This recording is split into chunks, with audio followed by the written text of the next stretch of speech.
Hello friend, welcome to my channel. ক্রিসমাসই হোক বা বার্থডে পার্টি, কেক আমরা খেতে সবাই খুব ভালোবাসি। আজকে আমি খুব সহজেই একটি টি টাইম কেক করে দেখাবো। এতে কোনো ক্রিম ইউজ হবে না। আজকে আমি এগলেস আমন্ড কেক করে দেখাবো। এটা হালকা মিষ্টি ও হালকা কমলা লেবুর গন্ধযুক্ত হয়। দেখুন কেকটা কত সফট হয়েছে ও ময়েস্টও হয়েছে।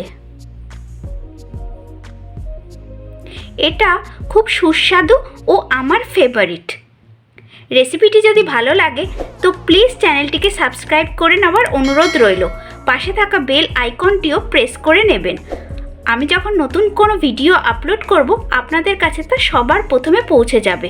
পুরো রেসিপিটি দেখার জন্য আপনাদের কাছে আমার অনুরোধ রইল। তো চলুন দেখে নিই আজকের এই রেসিপিটি। এখানে বাটার নিয়েছি 45 গ্রাম, সেটা মেল্ট করে নিচ্ছি। বাটার মেল্ট করে নিয়েছি, এবার এটা কিছুক্ষণের জন্য ঠান্ডা হতে দিচ্ছি। এবার ড্রাই ইনগ্রিডিয়েন্টস সিপ করে নিচ্ছি। ময়দা 120 গ্রাম,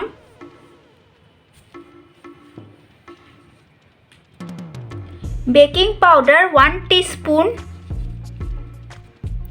বেকিং সোডা 1/4 টিস্পুন।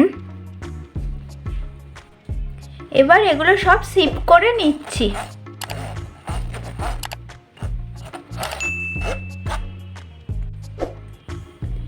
এখানে আমি টক দই নিয়েছি 105 গ্রাম। টক দইটা একটু হুইস্ক করে নিচ্ছি।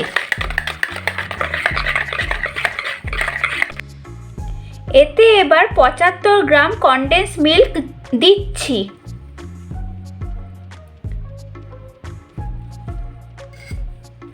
ও আবার হুইস্ক করে নিচ্ছি। এতে এবার আমন্ড মিল 35 গ্রাম দিয়েছি। আমি প্রথমে 35 গ্রাম আমন্ড নিয়েছি ও সেটা মিক্সিতে গ্রাইন্ড করে পাউডার করে নিয়েছি। এটা এবার দিচ্ছি ও আবার মিশিয়ে নিচ্ছি। আমন্ড মিলটা এই সব মিক্সচারের সাথে ভালো করে মিশে গেছে। এরপর এই মেল্টেড বাটারটা এর মধ্যে দিচ্ছি ও ভালো করে আবার মিশিয়ে নিচ্ছি। এরপর এতে পাউডার সুগার বা ক্যাস্টার সুগার 60 গ্রাম দিচ্ছি ও আবার ভালো করে মিশিয়ে নিচ্ছি। এরপর এতে আমি 1/2 টিস্পুন অরেঞ্জ জেস্ট দিচ্ছি ও ভালো করে মিশিয়ে নিচ্ছি। এরপর এই ওয়েট ইনগ্রেডিয়েন্টের সাথে আমি আগে যে সিপ করা ড্রাই ইনগ্রেডিয়েন্টস ছিল সেটা মেশাচ্ছি 2 ভাগে ও ভালো করে ফোল্ড করে নিচ্ছি।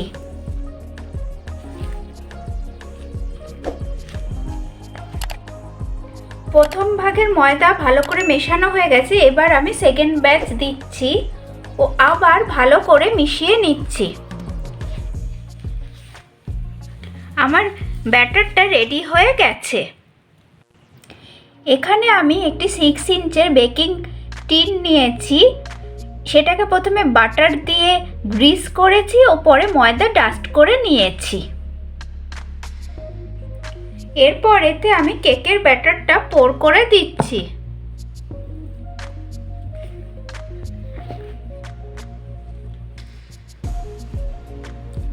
এবার আমি কিছু আমন্ড ফ্লেক্স নিয়েছি, সেটা এই কেকের ওপরে আমি সাজিয়ে দিচ্ছি।